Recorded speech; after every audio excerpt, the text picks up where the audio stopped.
On this episode of Hot Rod Hoarders, I'm going to talk to you about our obsession with vintage racing wheels, specifically those made of magnesium. Purpose-built racing wheels have been around for over 100 years. They were originally designed to be stronger than the original wheels because of the abuse that the cars would take. When the 1940s came around, everybody was looking for something that was lighter than the original. They were looking to increase horsepower, reduce the vehicle's weight, and go faster. So the original idea was to use magnesium for wheels and other components because it was very light and it was readily available, and that was kind of where guys like Ted Halibrand got his start, was making wheels, rear ends, and other parts out of magnesium, and then transitioning into aluminum later in the years. So our obsession started about 10 years ago. We went to a swap meet in Crossville, Tennessee, and it was pretty small, probably about 20 vendors, and just one of those things where we always go, if it's somewhere pretty local, we go with intentions to buy. And at the time, we didn't even know what to look for as far as vintage wheels. We didn't even know we would be interested in vintage wheels. But these really stood out to me. They were really crusty and they had kind of turned, and I knew that they were made of magnesium because of the finish. And so we couldn't help it. We had to ask. We didn't know what they were worth. We didn't know who made them. We didn't have any information to go off of. And the guy selling them actually didn't know much about them either. So the price was right. It was something that we could take a gamble on. If it wasn't worth a whole lot of money, we wouldn't be losing out a lot.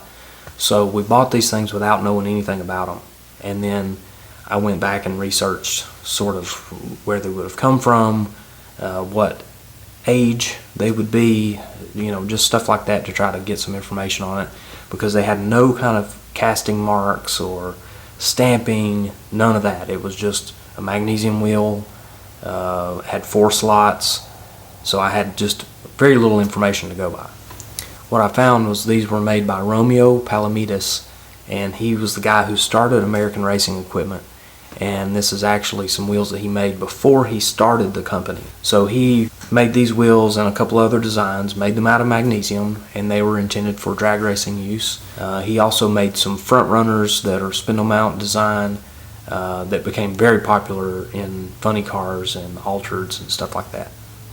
So after I did my research, I found out that these wheels are worth about 5 or 6 times what I gave for them, and the tires are in such good shape that they're actually worth a whole lot too, especially for a museum car or a Cacklefest car or something like that.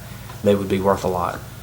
But after I found that out, from there it really was kind of an obsession. Every time we'd go to a swap meet or a car show or a drag race, we were just looking everywhere for old wheels, anything, especially magnesium, but anything that's vintage, 70s and back. It was interesting for us to try to find and get a price and see if it was something that we could add to our collection.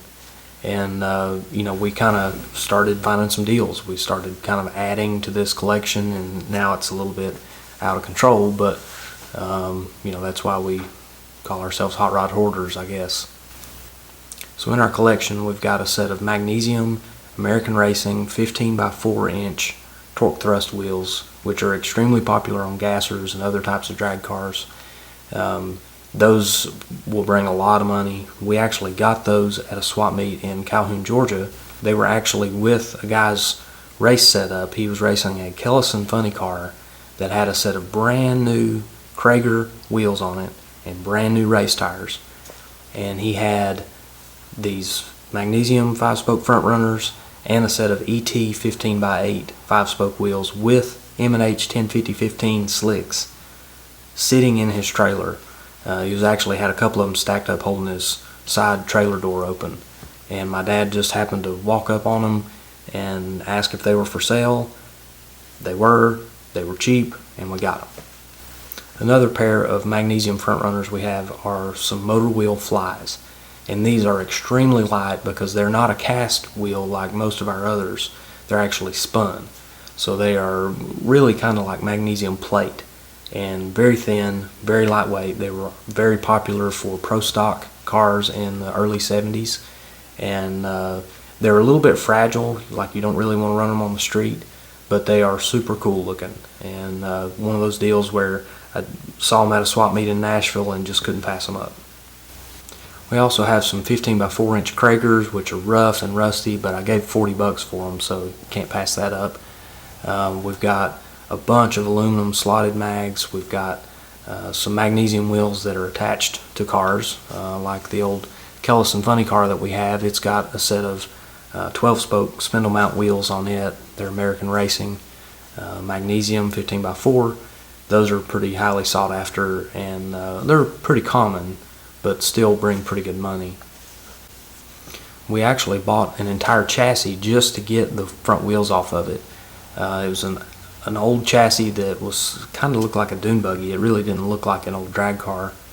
But once again, Calhoun, Georgia, the Paradise Drag Strip swap meet, we were down there walking the aisle and saw this thing, and those magnesium front wheels really jumped out and got us. So we ended up buying the whole thing really just to get the wheels off of it. It was that cheap.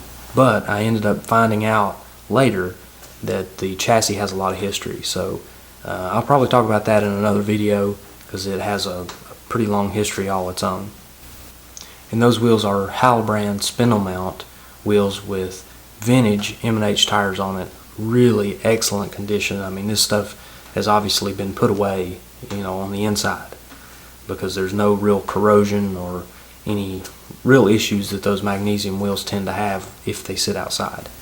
Some other rare wheels we have are some Kelsey Hayes stripper wheels. This is a really short production run, and they're not practical for drag racing. They're really heavy, actually. They're a steel hoop with a cast center.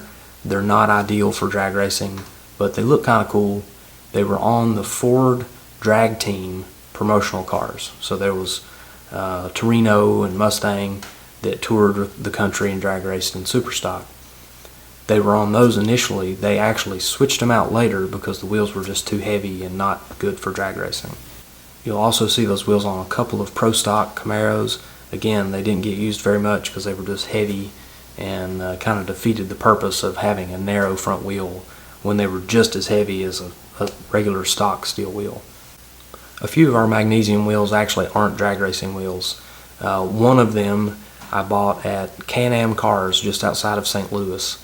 I was actually in the area for the Great Race, which I do all the photography and social media on that, and we got to visit Can-Am Cars, which they specialize in Indy car restoration, Can-Am type cars, and they have a huge collection of vintage parts, intakes, headers, engine parts, suspension parts, and especially magnesium wheels. They have hundreds of wheels stashed away in the corner of the shop, and I could have stayed there all day.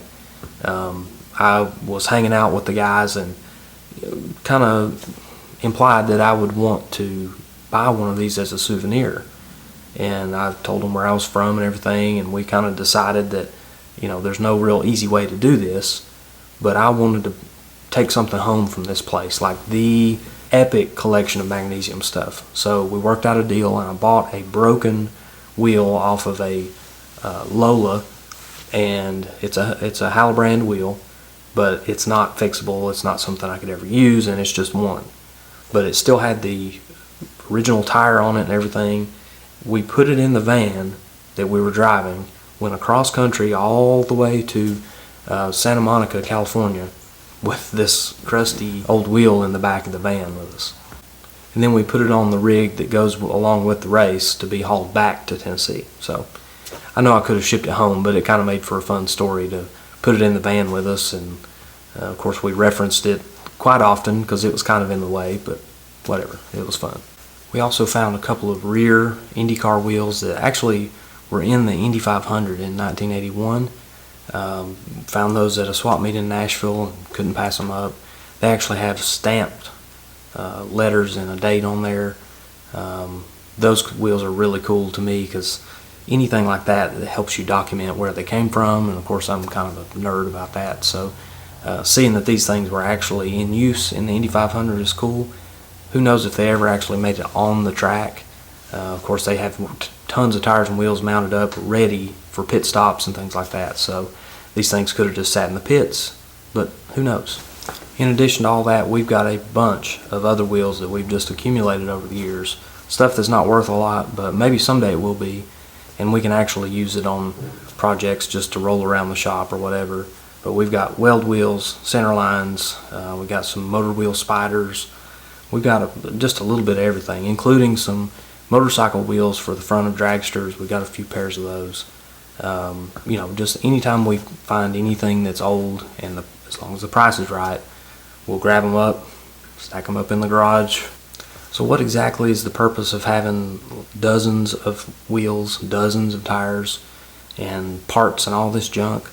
Well, for us, we know that we can make money on this stuff. So it's kind of like putting money in the bank. We buy some wheels for a decent price, we put them in the garage, the bank, and you know, someday they'll be worth more. Who knows, we might actually go backwards on this stuff. We don't know what the market's going to be like years down the road, but we know that old drag cars are always going to be popular, and people are always going to be looking for these wheels that aren't made anymore. So we buy them up any chance we get, we stash them away, and just save them for a rainy day.